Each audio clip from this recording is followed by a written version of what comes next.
Hoy domingo aquí en la sala de juntas, Daniel Cabrera, vamos a hablar, quiero hacer una explicación de cómo debemos de seguir combatiendo la corrupción, a pesar de la pandemia del COVID-19. Porque la corrupción, como lo he dicho en otras ocasiones, es la peste más funesta, lo que más ha dañado a México. Entonces, tenemos que seguir atendiendo la pandemia del COVID-19, pero no dejar de lado el que desterremos de México la corrupción. Vamos a resolver las dos cosas. Les diría que casi al mismo tiempo. Vamos a que se vaya apagando, se vaya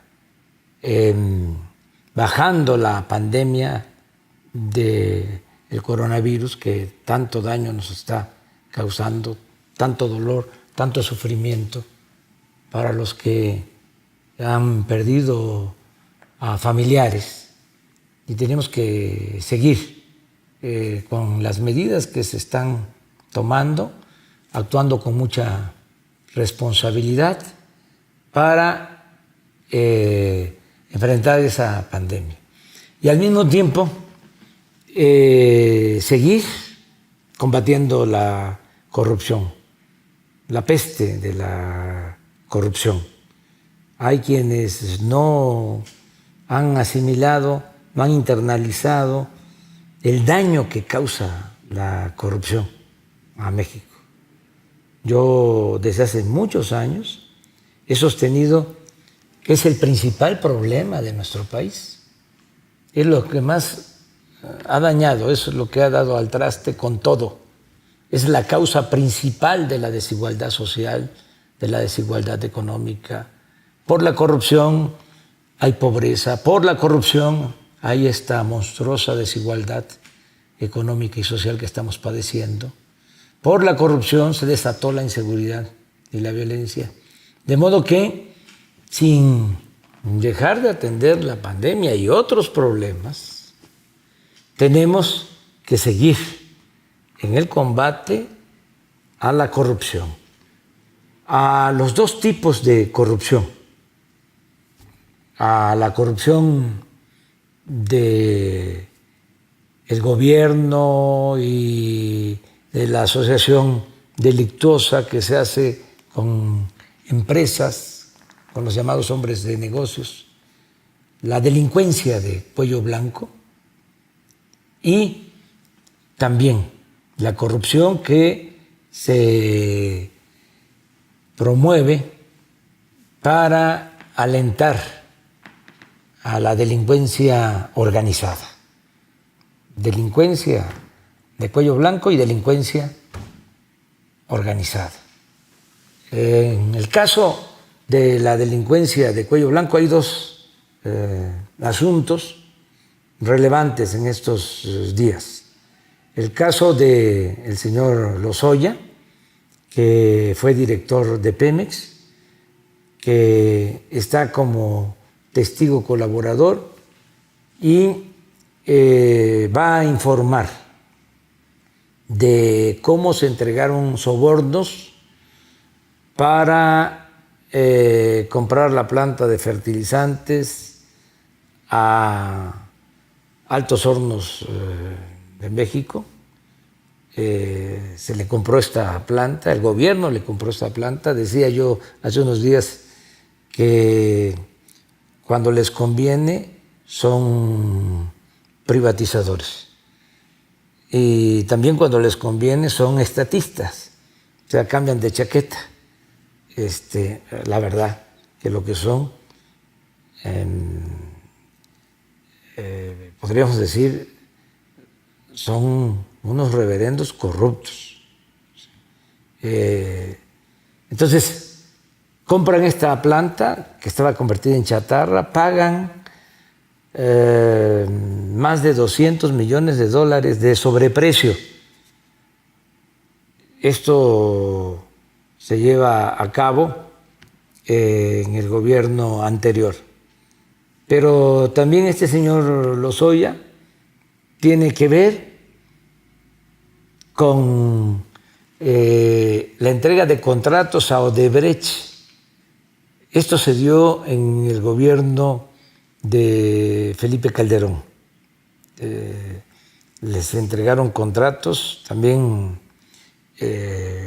muy buenos, contratos jugosos para Odebrecht, contratos leoninos, es decir, donde el particular saca provecho y pierde la hacienda pública, pierde la nación.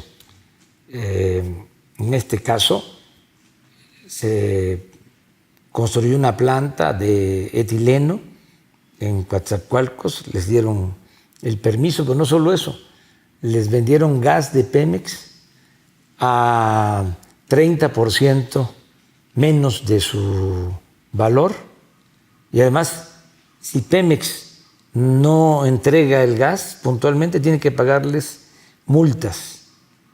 Imagínense ese tipo de convenios, ese tipo de contratos, subsidios. Por eso hablo de que son muy hipócritas, porque cuando se instauró el neoliberalismo se satanizó los subsidios, se dejó sin apoyo al campo precisamente porque no había que dar subsidios, cuando en otros países los productores reciben subsidios de sus gobiernos, pero aquí dijeron no al subsidio. Sin embargo, en este caso y en otros, pues entregaron subsidio. El caso más emblemático de subsidio es el del FOBAPROA, el de convertir las deudas privadas de unos cuantos en deuda pública. Imagínense el subsidio que se le da a un grupo, a una minoría. Bueno, en el caso de esta planta de Odebrecht se da ese subsidio, pero no solo eso, se les permite que reciban crédito de la banca de desarrollo, Nacional Financiera, el Banco de Comercio Exterior, que son bancos públicos, le entregan créditos a Odebrecht. A cambio, los de Odebrecht entregan soborno a funcionarios. Todo esto al amparo del poder público. Llegaron a hacer una reunión del Consejo de Administración de Odebrecht en Los Pinos, con la presencia de Felipe Calderón. Bueno, eso está ahora ventilándose porque uno de los actores principales, el señor Lozoya, para que se le bajen las penas, que se le quiten penas, castigos, está dispuesto a hablar. También va a decir cómo sobornaron a legisladores para que aprobaran, levantaran el dedo, levantaran la mano, ya no, ahora es todo electrónico, y aprobaran la llamada reforma energética, cómo le entregaban dinero a senadores para que aprobaran la reforma energética, que es lo mismo, un buen negocio para particulares, un mal negocio para la nación. Menos producción petrolera, menos generación de energía eléctrica, aumento en los precios de las gasolinas, aumento en los precios de la energía eléctrica y canasteo para los particulares. Entonces, esa corrupción se tiene que terminar. Otro tema también de corrupción Es el caso de la extradición de el que fue gobernador de Chihuahua, César Duarte. Se sabe que tiene muchas propiedades en México y en Estados Unidos. Este es un asunto también importante porque el dinero pues se sustrae de la hacienda pública, sea presupuesto estatal o federal. El presupuesto es dinero del pueblo. Entonces, estos bienes que se adquieren con corrupción deben de regresar a la hacienda pública, deben de regresar al pueblo. Nosotros vamos a solicitar a Estados Unidos, ya lo estamos haciendo, que se recuperen bienes mal habidos, bienes que pertenecen a México. En este caso, lo mismo, ¿no? Negocios de todo tipo. Quedó endeudado el estado de Chihuahua. Me tocó ir con el actual gobernador, Corral, a ver un hospital que habían inaugurado, pero era nada más la fachada, como escenografía. Cortaron hasta el listón y pasando la fachada, obra negra. Y ahí está el hospital. Tenemos el compromiso de que lo vamos a construir. No puedo decir a terminar porque es casi empezar de cero, porque lo que dejaron fueron nada más los cimientos, la obra negra. Falta muchísimo, pero bueno, se tiene que terminar ese hospital y está este caso de Duarte. Esto por lo que tiene que ver con la delincuencia de cuello blanco, que implica a partidos, implica a gobiernos municipales, estatales, a autoridades federales, desde luego a hombres de negocios, a la iniciativa privada. Esto se está combatiendo. Ya no se tolera, no se permite la corrupción en México. Y por otro lado está el caso de la delincuencia organizada, de cómo para que existan estos grupos, los carteles que se dedican al narcotráfico y a cometer otros ilícitos, pues se da el contubernio con las autoridades. No había frontera, no había una línea divisoria. Se vendían las plazas. Entonces, los delincuentes dominaban, incluso estaban a cargo de gobiernos municipales y también tenían mucha influencia en gobiernos estatales y el colmo en el gobierno federal.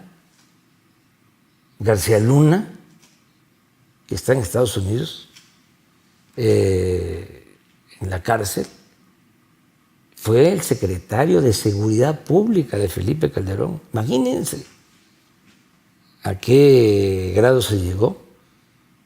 Y está acusado de dar protección a uno de los carteles, el cartel de Sinaloa, y de perseguir a otros. O sea, se simulaba de que se combatía el narcotráfico, pero solo a los que no tenían acuerdo con el gobierno. Y se cometieron muchas atrocidades, se llevaron a cabo masacres, perdieron muchos la vida. Entonces, muchos crímenes cometidos al amparo del poder público, a la sombra del poder público, con impunidad absoluta. Hace 2 días, el mismo juez que está juzgando a García Luna, que fue el que juzgó a Chapo Guzmán, da a conocer de 2 órdenes de presentación para 2 colaboradores cercanos a García Luna. Resulta que Luis Cárdenas Palomino y Ramón Pequeño García fueron premiados en el gobierno de Calderón como los mejores policías de México. O sea, fueron ejemplo. Y por último, bueno, está el caso reciente. Hoy en la madrugada se detuvo a Antonio Yepes Ortiz, el jefe del cartel de Santa Rosa de Lima, en Guanajuato. Hoy, en la mañana, me informaron como a las 6 de la mañana que lo habían detenido en una casa donde tenía a una persona secuestrada. ¿Cómo fue que creció tanto este cartel? Al grado de que Guanajuato se convirtió en el estado más violento del país. Tiene el 15% de los homicidios que se cometen en todo el país, 15% en Guanajuato. Es decir, si hay 100 homicidios, 15 se cometen en Guanajuato en un día. Y hay días de 20 homicidios, de 25 homicidios. Entonces, ¿cómo creció esto? ¿Cómo fue que se da este caso en Guanajuato? Bueno, lo mismo, las complicidades, las componendas con autoridades municipales, con autoridades estatales, la impunidad. Entonces, ya la Secretaría de la Defensa, con el apoyo del gobierno del Estado, lograron esta detención. Es importante, muy importante. Desde luego, hay que seguir atendiendo las causas que originan la violencia. En primer lugar, que no haya pobreza, que los jóvenes sean atendidos, no darle la espalda a los jóvenes para que no los enganchen y no se los lleven los delincuentes. En segundo lugar, que no haya corrupción y que no haya impunidad, que la autoridad no proteja a la delincuencia y que se acabe aquello de que se engaña persiguiendo a una banda y protegiendo a otra. La ley tiene que aplicarse por parejo. No a la corrupción, no a la impunidad y, en todos los casos, procurar recuperar lo que ilegalmente se ha sustraído de la hacienda pública, lo que se le ha quitado al pueblo y a la nación. Vamos a seguir adelante. Por eso tengo mucha fe de que, a pesar de esta pandemia del coronavirus que tanto daño ha causado, y a pesar de los pesares, vamos a salir adelante, porque no somos iguales. Ahora se separó el poder económico del poder político. El gobierno ya no está secuestrado, no está al servicio de un grupo, no está al servicio de la delincuencia de cuello blanco, ni al servicio de la delincuencia organizada. El gobierno representa a todos, a ricos y a pobres, y el gobierno está comprometido a que haya justicia y que se acabe la corrupción. Si limpiamos de corrupción al gobierno, si se acaba la impunidad, se va a lograr el renacimiento de México. Ojalá y esto se vaya entendiendo. No es poca cosa acabar con la corrupción. Y tenemos esa firme convicción y somos perseverantes. Se va a acabar la corrupción, se va a desterrar la corrupción y la impunidad. Y tenemos autoridad para hacerlo. Autoridad moral y autoridad política. Y afortunadamente contamos con el respaldo de la mayoría de la gente. Y muchas gracias por la confianza y vamos adelante. No perdamos la fe. Ánimo.